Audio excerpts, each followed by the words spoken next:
There we go. And we are live. All right. That's pretty cool. Good morning, Ben. Good morning, Derek. Happy Friday. Yeah, happy Friday to you, man. I'll tell you what, for anyone who's July weekend. I know this is nice. For anyone who's just literally going to start watching this, I'm really excited because Derek is actually a good friend of mine beyond the fact that I was really excited to interview him. A little backstory on the two of us is he and I shared a studio for a while. I was a photographer. He had that was your first studio space, right? Oh yeah, it's better than working out of my house. Working out of my mom's house. Yeah, exactly. Yeah. And now you've gone and bought your own studio and kind of upgraded and all that stuff. So super cool, man. Yeah. But so I was really interested in getting you on to do this kind of interview because, as you know, as a photographer, we don't really know much about videography at all. And you obviously advanced from the VHS tape video cameras to I'm sure you what is the biggest one you got now, like the Red camera, that kind of stuff. We have a Red. We're shooting a lot of stuff on the Panasonic. We still have some Sonys that we shoot with, but we got a Red recently. We're using that for a feature length film we're working on out of Philadelphia. Nice. That's pretty cool. And you've been traveling to LA to do some stuff as well. Yeah, we went out to LA a couple weeks ago for a documentary we're working on called Giving Black. Nice. And we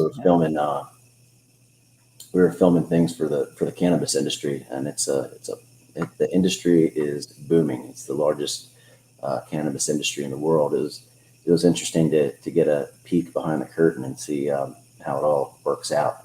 So. Yeah, I saw some of the like Instagram photos or whatever. And of course, you're just in a field of cannabis. Yeah, the one place we were at is the second largest grow facility in the entire world. What? So, yeah. What? Yeah, it's pretty crazy. Yeah. That's nuts. Yeah. That's nuts. Yeah. Well, hey, I want to show everybody first. Derek is from the Hdmi Solutions, and that's not a misspelling because that's I got your I spelled the media correct, or Adim part, right? Yeah. Yeah, it's palindrome. Palindrome. That's what we're trying to remember that when I was doing it. So cool, man. So let's get into it, man. I wanted to pick your brain a lot because obviously I just got into live stream this past year, and I only do it for the wedding industry, but you've been doing it for a while.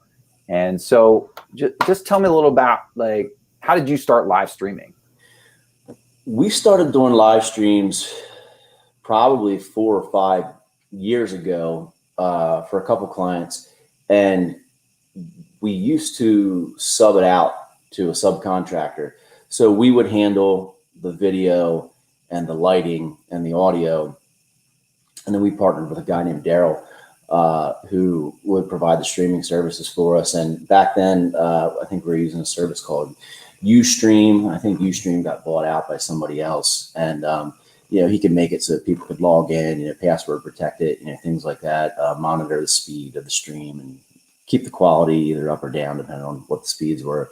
And then last year, when COVID hit, I've heard of that. Heard of that thing, COVID. We got a lot of phone calls about streaming live events, and I didn't know what was going on with business. We were forced to close down for a little while. Then we were working from home.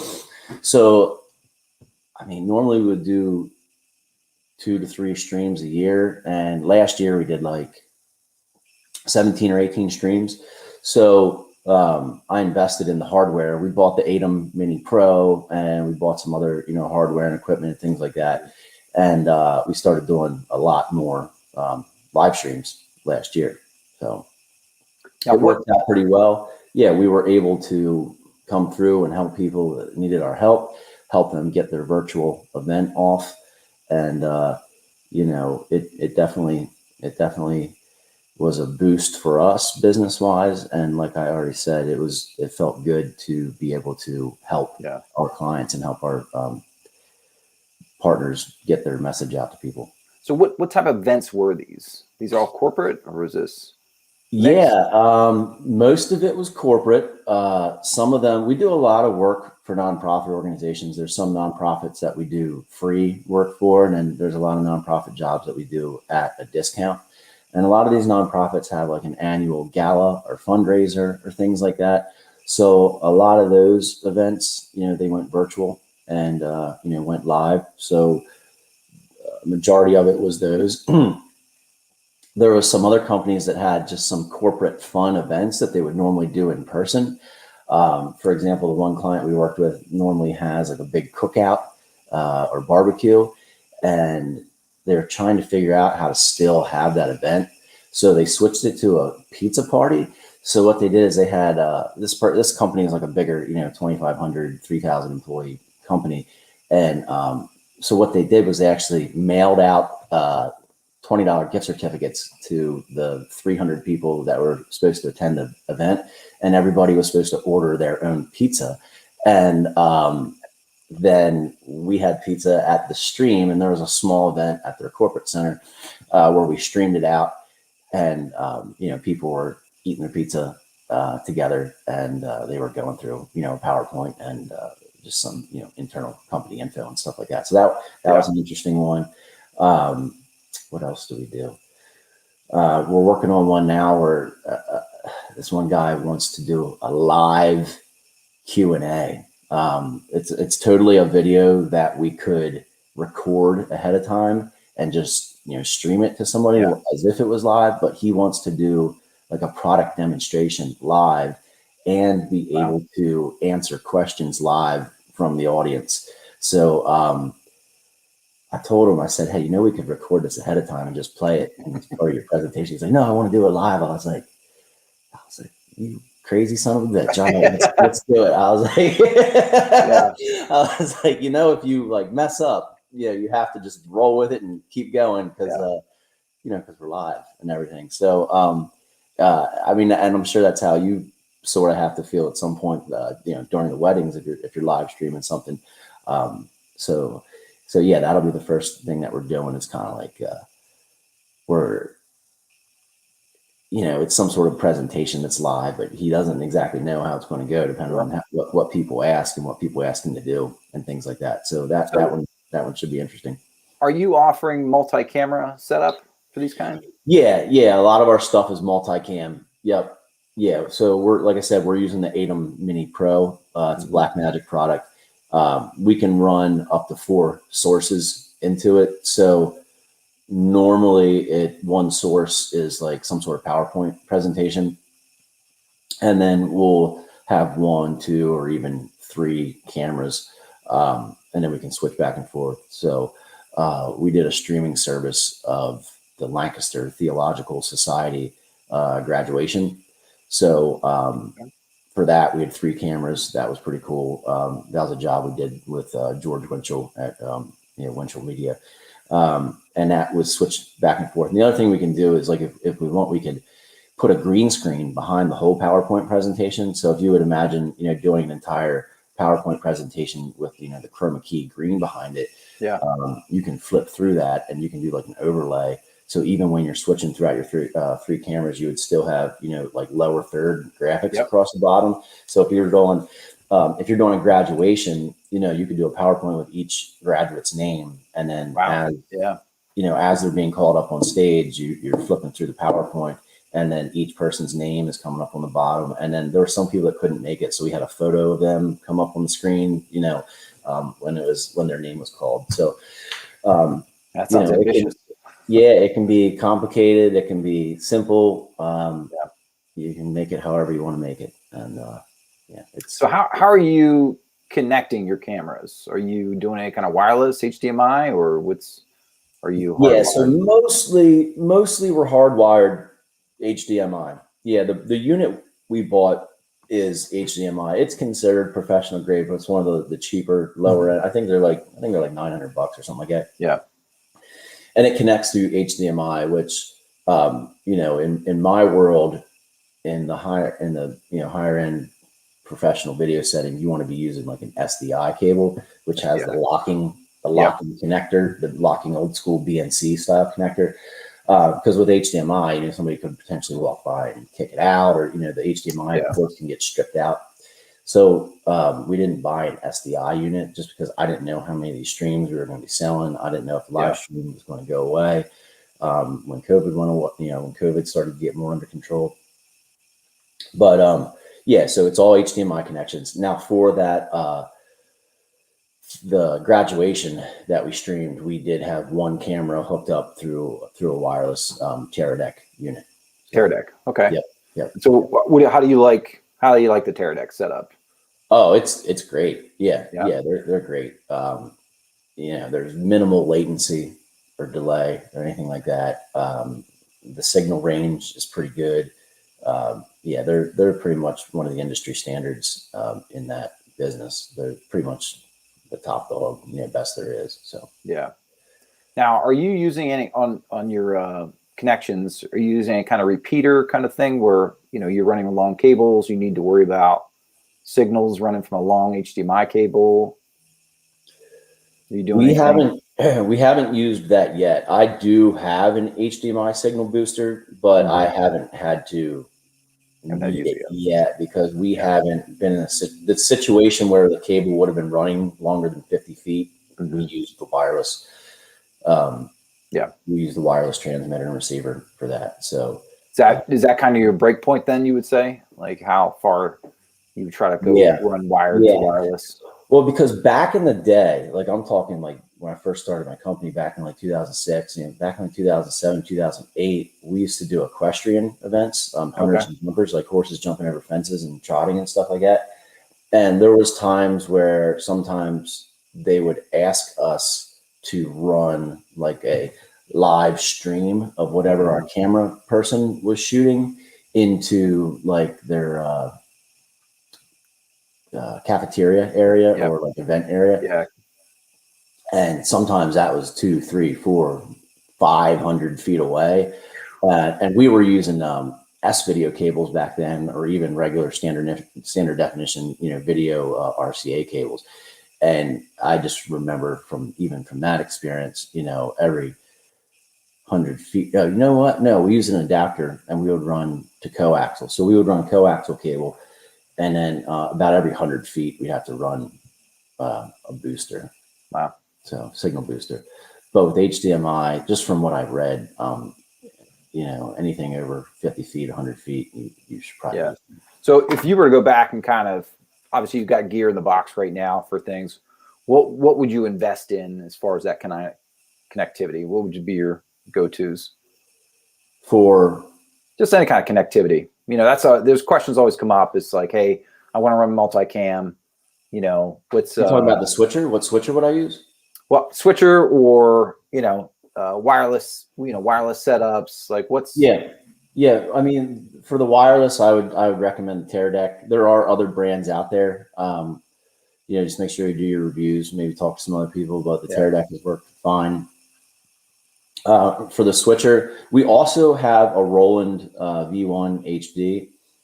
I just bought that just as a backup because if you're live and your switcher's not working, you need to have another switcher. Yeah. So, we haven't used the Roland as hard as we've used the Hdmi, but I would recommend either of those units. The Hdmi has some other services built into it.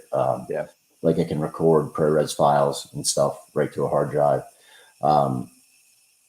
It has a little bit different interface. The Roland has the old school, slider to switch. And the Hdmi, you're just pushing buttons. You push and push again, or you can push and hit the switch button.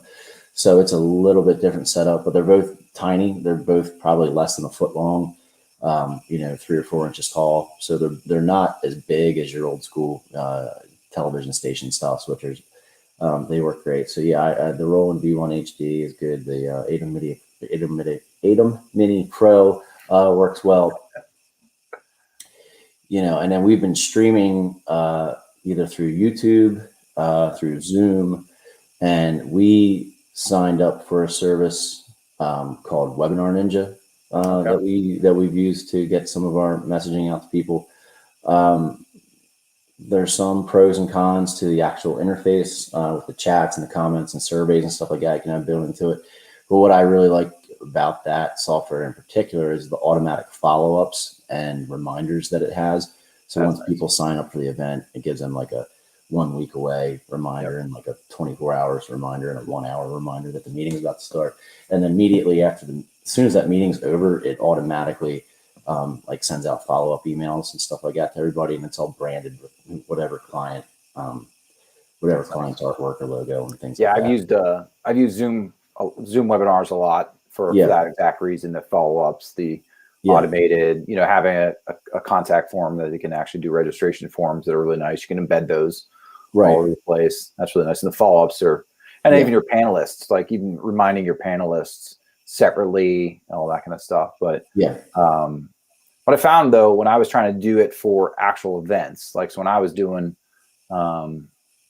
outside kind of style, webinars or weddings, Zoom just didn't work for me. One, the low resolution quality came across.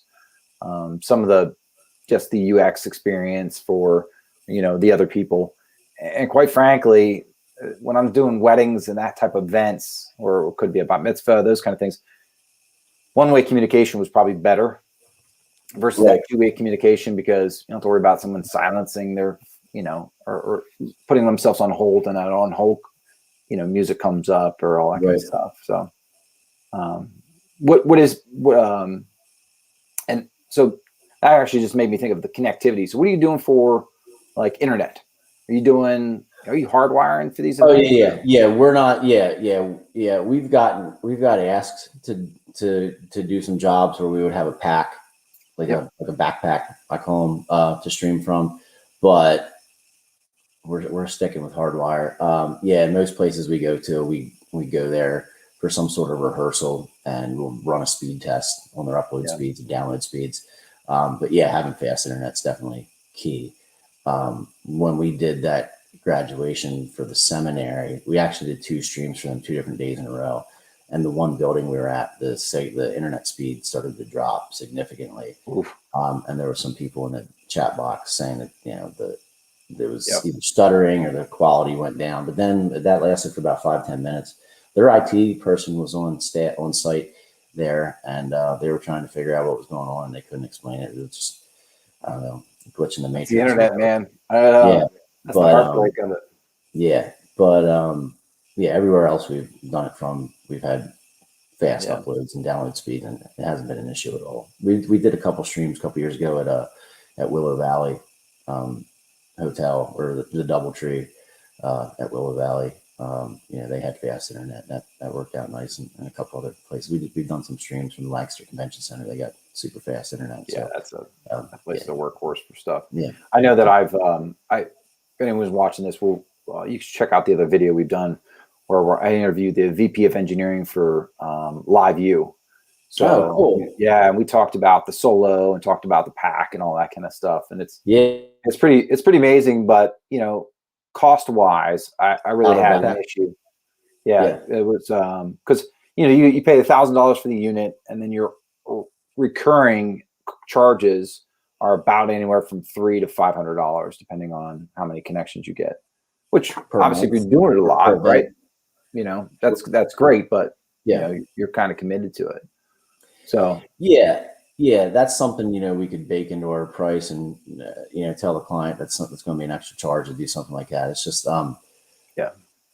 I don't know what are your stress levels like when you first started streaming, because I remember the first couple of times, like, all right, we're live. Like, it's just like you have no idea. And it wasn't as bad when I had the subcontractor doing it, because it was like, all right, this isn't anything I need to worry about. I'm hiring him to do the stream, and I just was trusted in him. But when we were actually in charge of the stream, the first couple of times we did a test stream from our studio. We had Justin Angelo, the musician, play at our office as a test stream, and even that was a little stressful. So, I gotta tell you, I've said in other videos now, I'm close to 60 streams that I've done so far, and since last July, and the heart rate always goes up. Oh yeah, it's all about the creativity, man. But Yeah. luckily there's really three things I need to worry about for events is make sure my equipment's ready and powered and all that kind of stuff. Make sure my connectivity's there and the platform that I'm going to. So the nice part is Event Live, that's what I use exclusively. And they kind of got it drilled down. So I don't have to worry about that. That's like taking one of the things out of the factors because they help some balancing even issues if you've got some upstream issues where things are spiking. And then connectivity wise, I'm bonding together cell phone connections. So and if I get it close to some place where I can bring the Wi-Fi, that's great, but I don't hardwire at all. Right. So there's always a chance, a chance of something going wrong. And, I could be 2 feet. I could take 2 steps forward and it'd be a bad signal compared to where I was 2 steps back. Right. Right. Don't know. Yeah. Just don't know. Yeah. So it's been tough. So tell me so how are you doing pricing then? That's probably a lot of people are always interested in that kind of stuff. Yeah. So we have a flat rate pretty much for a stream, whether we're doing it for an hour or 4 hours. We have like a half day rate. We've never really streamed anything that was a full day. So we have like a flat half day rate. And then like in a scenario where we have to do anything with their graphics or their PowerPoint, like there's charges for that. If they would, if they would want a little bit more complicated lighting or stage, not that we're stage design company, we're not, but they would want a little bit more complicated lighting or something like that. We might hire a gaffer to come in and light it, things like that. But for the most part, it's a flat rate for a half day, which covers most of what we do for streaming. So, are you doing any kind of post after the fact that's included in that half day rate? You mean like editing? Yeah. Anything, any kind of post work? We haven't so far. We haven't so far, but this one that we're coming up where the guy's doing like the live presentation of the product, he does want to archive some of that footage and use it for that makes sense. Another video. Yeah. Yeah. Any event I have, obviously I'm keeping it for, I'm usually loading it somewhere so that when I actually provide it so they can download it. Right. And, because obviously I'm doing weddings. So of course they want to copy their video and stuff like that. Right. But yeah, I was just curious because luckily that's one thing I never wanted. Reason I never wanted to get into live or really videography is that post, all the editing. You guys go through hundreds of hours of stuff, and you got to come down to a couple-minute video. Yeah, that's definitely always our bottleneck. There's not just a button you can hit. It says, make an awesome video. Yeah, I mean, luckily that's the live streaming though. For me, it's you get where you get. Right? Yeah, I don't protest to be a videographer, so I don't protest to have high, creative, shallow depth of field and the great camera lighting and all that kind of stuff. It's basic camera angles, basic, following the action, that kind of stuff. Get a little creative there. So, what do you think there's a future in live streaming? Is there going to be more happening? Since COVID's kind of recessing? I definitely don't think it's ever like going to go away. It's definitely going to continue to be able to, I mean, just, especially for like weddings or things like that or anything. It's like, well, even for this like live product presentation, I mean, that I'm doing for this person, they got a new client and there's 12 salespeople that work for this company that's going to start selling their product, and they're all over the country. So, option A is put them all on a plane, fly them all to York, Pennsylvania, give them a live product demonstration, put them in a hotel room, feed them. If you think about it from an economic standpoint, how much it would cost to fly 12 people out here, put 12 people in a hotel, feed them, all that stuff.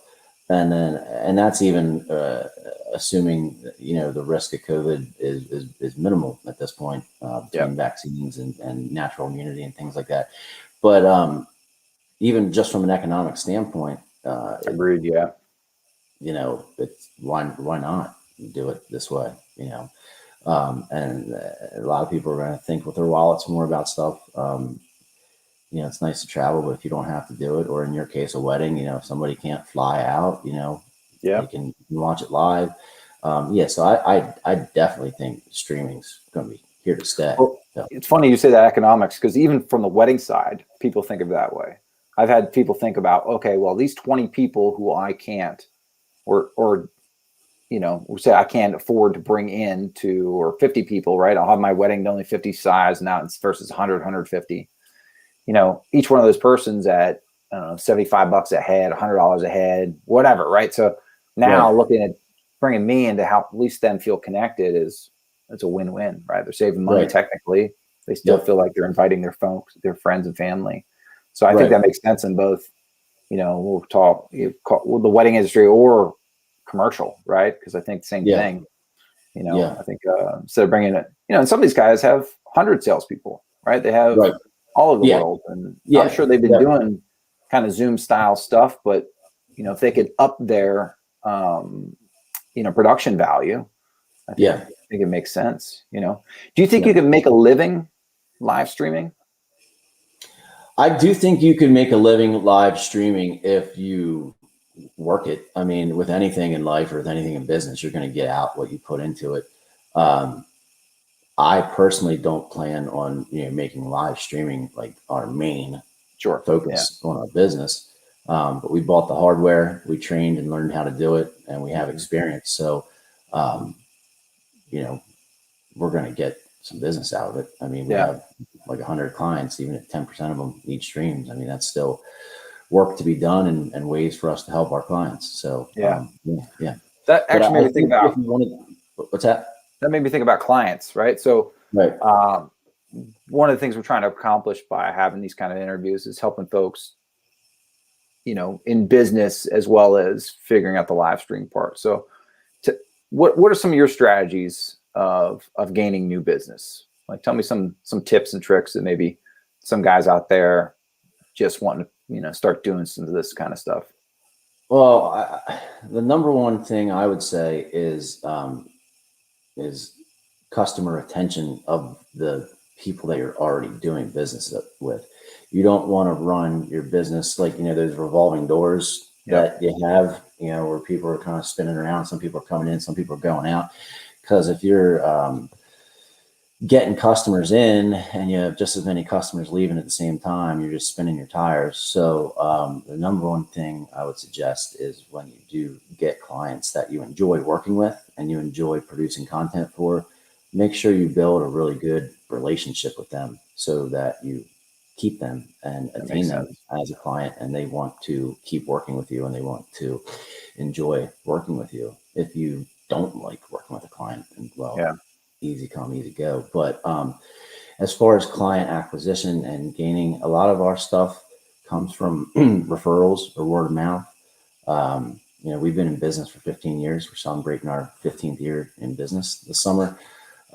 So, be active on social media, have a business page, make sure you're sharing your things. One of the things that's helpful in our industry is it is a visual industry. So when we do a job, the video is already done. So all we have to do is share the video, and people like it. They're going to share it. They're going to tag us. They're going to tag our business. Other people are going to see it. I mean, everybody knows how social media works at this point. So it goes kind of, mini viral or local viral or things like that. You might get a phone call.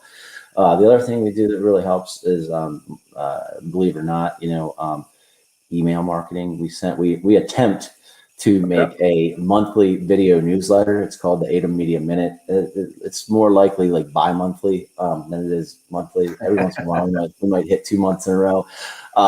But and it's not that big of an email list. We have an email list of like 900 people. I would say almost every time I send out that email blast, I get a call from somebody. It's, oh yeah, we've been meaning to talk to you about this thing we want to do. And, so that's helpful. I'm a BNI member. So I go to a weekly BNI meeting. I used to be a member of EARN, they're weekly referral based networking groups. I'm a Rotarian, so I go to, Wednesday lunch Rotary. I'm a member of the Lancaster Chamber, but I'm not super active in the Lancaster Chamber. But definitely networking. You got to get your name out there. You got to build relationships.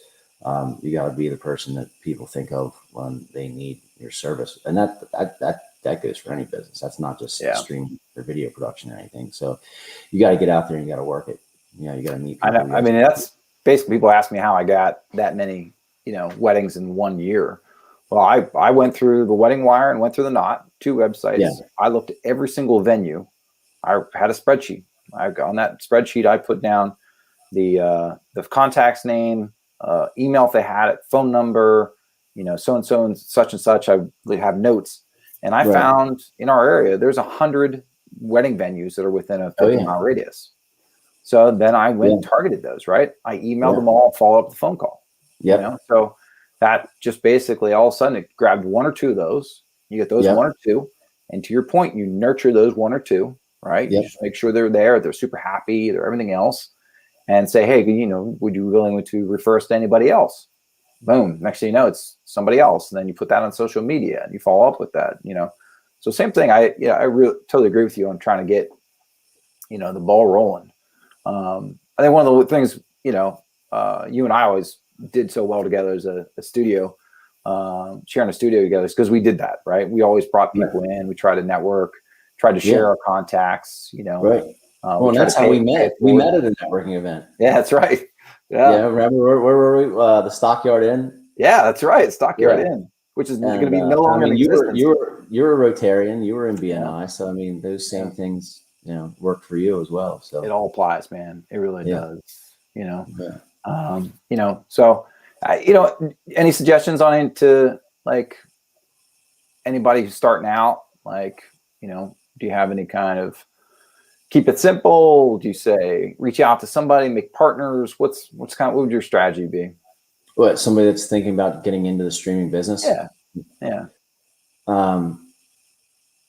Make sure you have good audio. Audio is very important. People would rather watch mediocre video with good audio than watch nice looking video with bad audio. So make sure your audio is good.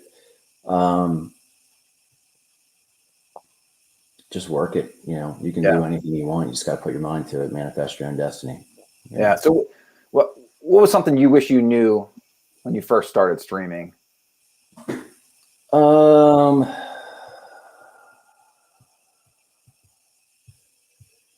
Sometime when I first started streaming. See, for me, it was all about connectivity. Right. I didn't know anything about connectivity. All about connectivity. Yeah. I just wish I knew. You know what? That was one of the things we struggled with when we ended up going with Webinar Ninja, because, when I first got into this, like I said, the old vendor that we used to hire used Ustream, and I looked into it, and Ustream got bought out. So there's a lot of options out there for your actual streaming platform. There's a lot of options, whether you put it on YouTube, put it on Facebook, or you're going to do a paid service. There's a lot of options out there. I went with Webinar Ninja because of the pricing and because it's the branding and some of the follow-up services they have. But there's some other good ones out there as well. Good, man. So would you recommend streaming to other people? Would you say, hey, this is, hey, if you're not offering it now, get into it? Yeah. And like I said, even if it's something like, if it's on Twitch, I mean, that's big, kids streaming video games and stuff like that. You can stream on YouTube. I mean, there's even people doing, I guess it's considered a stream, Facebook Live and Instagram Live and all that stuff. I don't know if you technically consider that streaming, but yeah, you just got to find your market. You got to find something that people are interested in, that they want to tune into it and go for it. Yeah, I would definitely recommend it. Make sure you have calm nerves. If you're the type of person that doesn't like high stress scenarios, or you can't, find your chi or whatever you want to call it in that moment, it might not be for you. Maybe meditate or whatever you got to do before you go live. But it's exciting, and it feels great when you pull it off and the stream's over, and you get that handshake at the end from the client. You get that email saying everybody loved it. It's rewarding. So. I can agree with that. I've gotten a lot of those, and it's one of the reasons I kept pushing forward on it, because I was literally holding my breath for an hour straight. I don't know how it's physically possible, but it was, And so now, now I got a little bit better. But here I am rolling into I've photographed over 1,000 weddings. So rolling into a wedding was like, coming home, we're like, I got this, right? Right. But all of a sudden, I just changed my game up, and I literally just had like a heart attack the entire time. Yeah. It's crazy. Yeah. It's crazy. Yeah. So, hey, Yeah. I'm going to give you thanks for coming on, man. I'm going to give you a plug here. This is for anybody who you wants to check out Hdmi Media Solutions. It's just Hdmi, what is it? HDMSolutions.com. You're based here in Lancaster, but you're anywhere in the mid-Atlantic, honestly. You would travel on a drop of a hat for production wise. He's got some pretty cool reels there. That's an old photo there. But check out some of his demo reels, which were pretty impressive. He's got some pretty big clients and doing some really cool stuff. But and anybody who's interested in learning more about this stuff, we on this channel for Event Live, we've been interviewing a lot of folks, and there's some really cool content there. Maybe help you get over the nerves a little bit more of some suggestions these guys are using, their equipment wise, or learn about connectivity or whatever it might be. So, again, Derek, I want to thank you, man. Thanks for coming on. Thanks for being my friend, that kind of stuff. Thank you, Ben. Yeah, thanks for having me on. This is really cool. And, not to be cheesy, but if you guys really like this video, click the like, subscribe. You got to say that. Smash that subscribe button. Subscribe. But unfortunately, you got to. So you got to put that in there. Shameless plug at the end. But appreciate you, man. And thanks everybody watching. Stay tuned for more stuff coming up soon. Thanks. All right.